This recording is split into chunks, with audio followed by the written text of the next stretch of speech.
Giờ sẽ múc ra chén cho các bạn xem nha.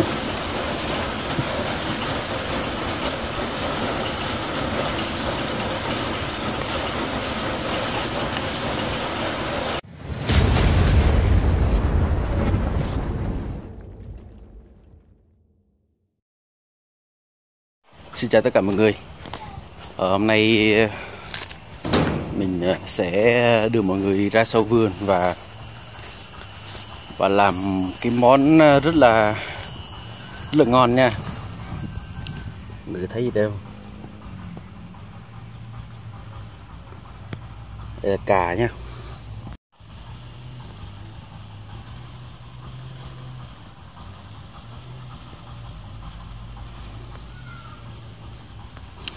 Đây có một cây cà pháo và một cây cà cà ngọt.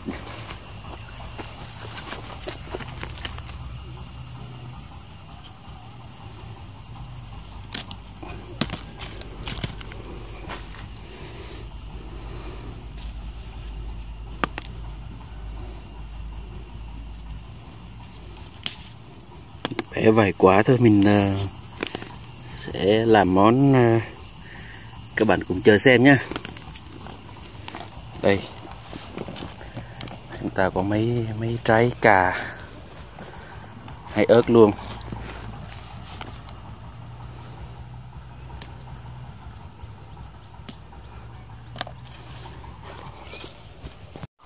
Và một nhân vật không thể thiếu được cái món này đó là é nè. É này các bạn.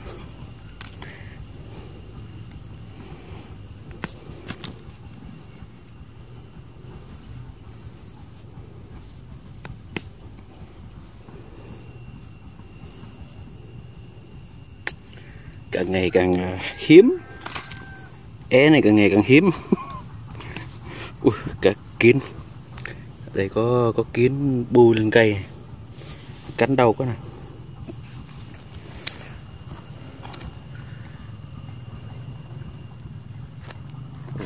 Nhảy con này tiếp. Đây là cái lá này gọi là lá é, lá quế người mình, quế địa phương, chứ không phải lá quế mà rồi cái kia là ăn không thơm bằng cái này nó đặc trưng của người mình nha. Rồi lá é, ít chài được ít rồi. Xương đã hái được xương chừng này thì bây giờ cùng chế biến cái món này nhá. Chắc ít người ăn được cái này lắm. Các nguyên vật liệu cần mình đã rửa sạch ở đây rồi. Công đoạn đầu tiên là giá ớt.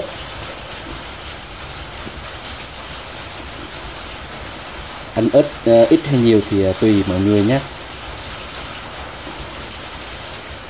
Càng cay thì càng ngon.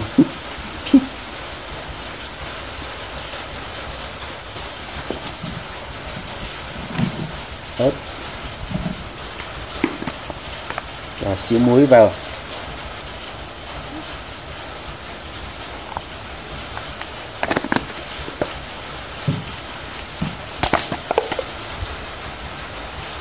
Bột ngọt. Ai muốn ai xì ngon thì bỏ, không thì thôi bỏ vào chút xíu.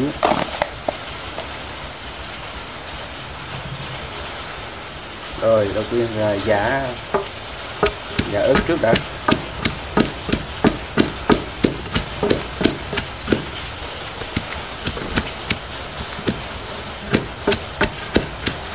Chắc vài nhát là nó nát hết rồi. Cối này to quá mà. Đây là bỏ lá é vô nha các bạn.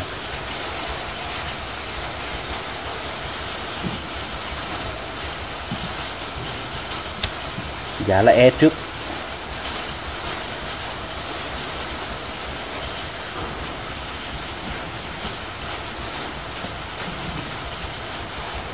Lá é này thì rất quen thuộc với người Gia Rai mình rồi.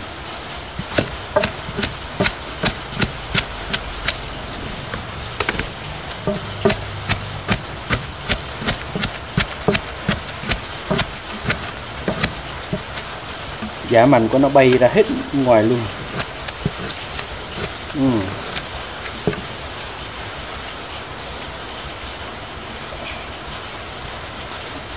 Rồi bỏ cà vô.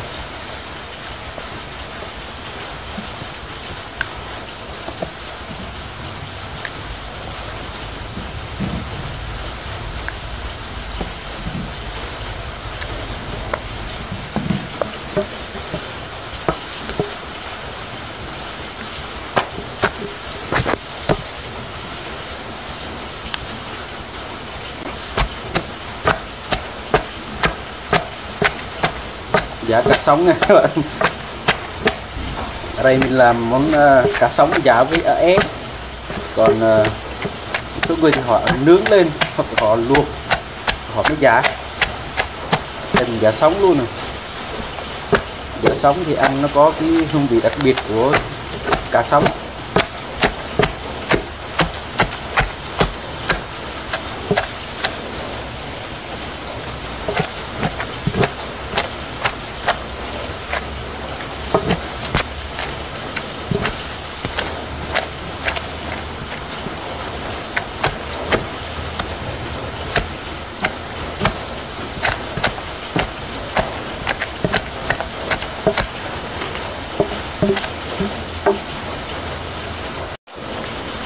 Giờ sẽ múc ra chén cho các bạn xem nha.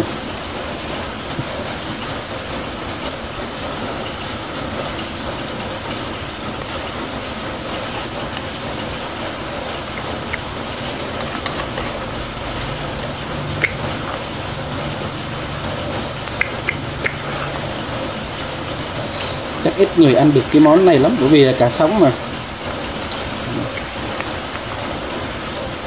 Ăn được cá sống không? Đây vậy là món cá sống của mình đã xong rồi. Tiếp theo là mang cơm ra ăn thôi. Đã làm xong cái món cà thôi các bạn. Cá sống giả với lá é, dễ làm thôi, nhưng mà ăn rất là ngon. Ở đây mình có cơm với cả lá mì xào với cá. Có cơm cà thôi, cũng là cà, nói chung là món gì cũng có cà đây. Đây mình có 2 món cà. Rồi mời các bạn cùng ăn với mình nha.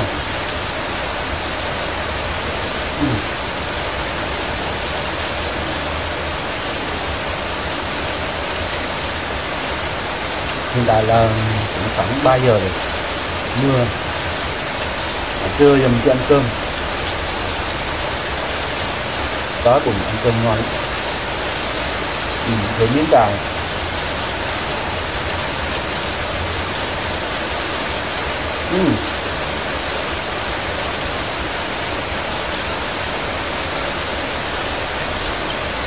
Có mùi thơm đặc trưng của lá é, cay của ớt.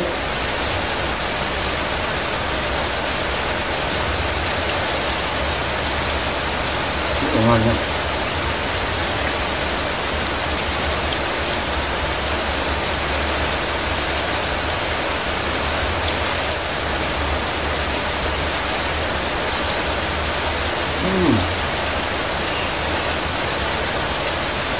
Xuất sắc luôn.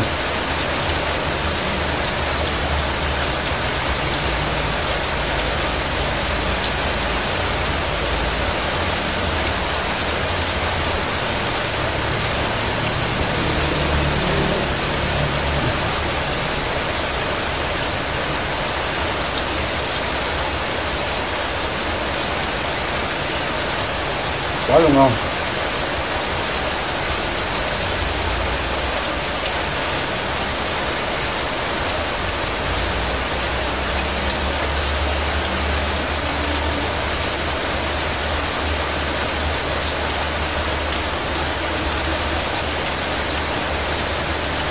Cá sống dán mới giòn nữa.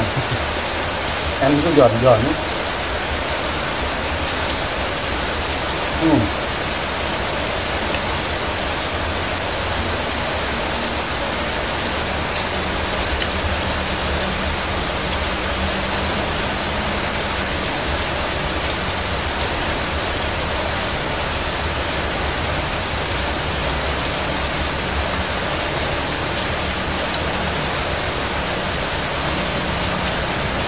rất là ngon.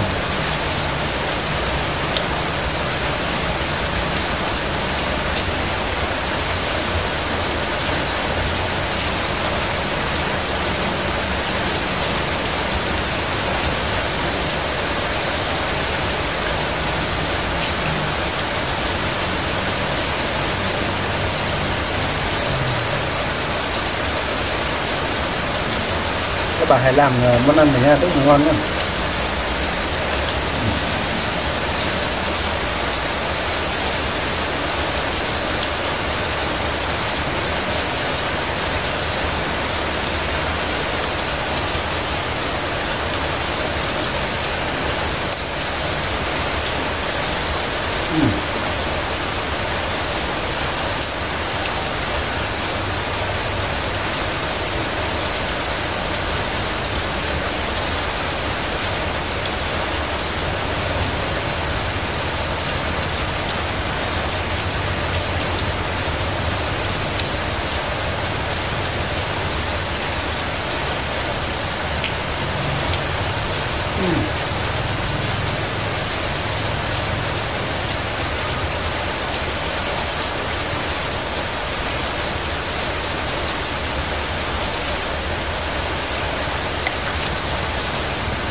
Mình xin kết thúc video tại đây. Cảm ơn các bạn đã theo dõi video. Hãy cho mình like, subscribe và đăng ký kênh nha. Xin chào.